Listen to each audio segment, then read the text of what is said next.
I never told my mom about that because she would have never let me out of the house after that. 3. Shot through my bedroom door, bullet flew downstairs hitting some walls and objects. Luckily, nobody got hurt, I was home alone.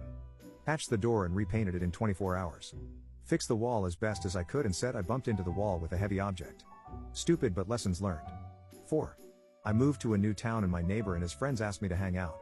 We went to a parking lot, Halloween night, and cops showed up because they were lighting fireworks at cars passing by. I was like, what the heck are you doing? We ran, and the cops cuffed me and put me in the back of their car. I asked the cop to buckle me in because I couldn't do it.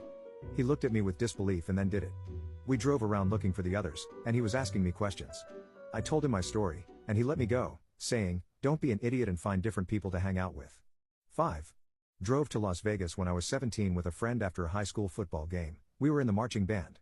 Told my parents I was spending the night at my friend's house. We drove out there, about 4 hours, took a picture on a crappy flip phone, and texted it to a few friends who told us we were legends. Then we ate at a Denny's and drove back. Scariest part, driving in the desert at 3 a.m. with no one around, I decided to see how fast my crappy car could go. Got it up to 110 miles per hour. All of a sudden, I saw lights come up behind me and get close. A car passed beside me, and it was a highway patrol officer doing at least 125 miles per hour. I slowed down immediately and almost pooped my pants. So stupid and dangerous, with absolutely no reason to have done that. I have no clue why we thought it would be fun. 6.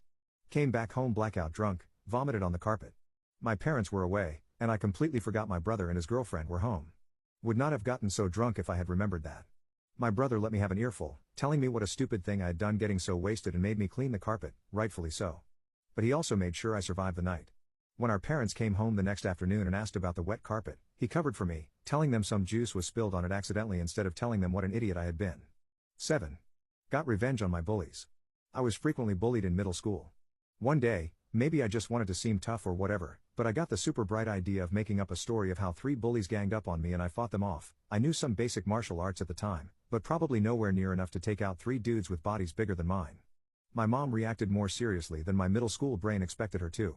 She reported this to the school, and me and the 3 bullies got called to the principal's office to talk with the school counselor and some teachers. It was a very stressful day, but somehow, my completely BS story worked. The 3 bullies were repeat offenders, while I was known as your stereotypical straight A nerd most of the time. Or maybe the teachers didn't really care enough to dig deeper into my very shaky story. Whatever the case, I was the victim, and those 3 guys got 3-day suspensions. They actually did bully me pretty often before the incident, so I don't completely regret doing that. But looking back, seeing how many close calls I had back then, how easily my little lie spiraled out of control, and how things could have quickly fallen apart if the school bothered to dig a little deeper, that was terrifying. 8. I forged a schoolmate's mother's name on his detention slip.